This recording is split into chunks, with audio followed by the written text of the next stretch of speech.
বন্ধুরা, টিকিচে আমাদের সকলকে স্বাগত। আজকে আমি বানাবো সম্পূর্ণ নিরামিষ পেঁপের ঘন্ট। তার জন্য পেঁপেটা আমি ছাড়িয়ে ভালো করে ধুয়ে নিয়েছি। তাই গ্রেটার নিয়েছি, গ্রেট করে নেব। আর এখানে আমি ৫ মিশালি ডাল ভিজিয়ে রেখেছি। এটা আমি ২ টো কাঁচা লঙ্কা, অল্প একটু আদা দিয়ে পেস্ট করে নেব।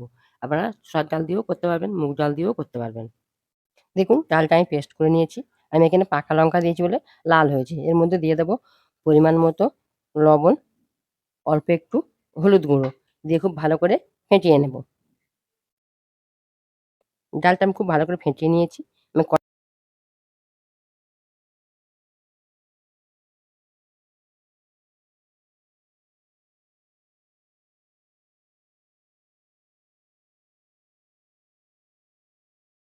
এই বড়াগুলো হয়ে গেছে, আমি এবার তুলে নেব। বাকিগুলো ঠিক একইভাবে ভেজে নেব।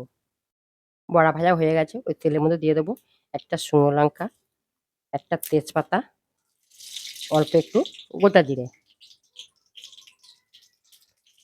এবার দেবো ছোট টুকরো করা আলু। আলুটা আপনার আমাদের পছন্দ মতো পিস করে নেবেন। আলুর মধ্যে অল্প একটু লবণ দেবো, সামান্য একটু হলুদ দেবো, দিয়ে একদম লাল করে ভেজে নেবো যেন আলুটা সিদ্ধ হয়ে যায়। আলুটা আমার অনেকটা ভাজা হয়ে গেছে, এবার আমি আদা দিয়ে দেবো।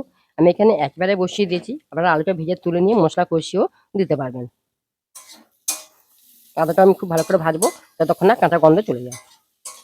এবার এখানে আমি আরো অল্প একটু হলুদ গুঁড়ো দিয়ে দেবো ঝালের জন্য, অল্প একটু লঙ্কার গুঁড়ো দেবো, ঝালটা যে যেমন খান সেই অনুযায়ী দেবেন। এটা আমি একটু কষিয়ে নেব।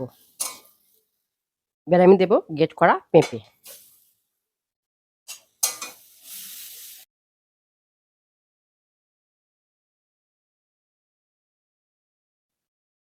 সরি বন্ধুরা, আমার মাইক ঘন্টা অফ হয়ে গেছিলো তাই সাউন্ডগুলো ওঠেনি। আমি আবার বলে দিচ্ছি।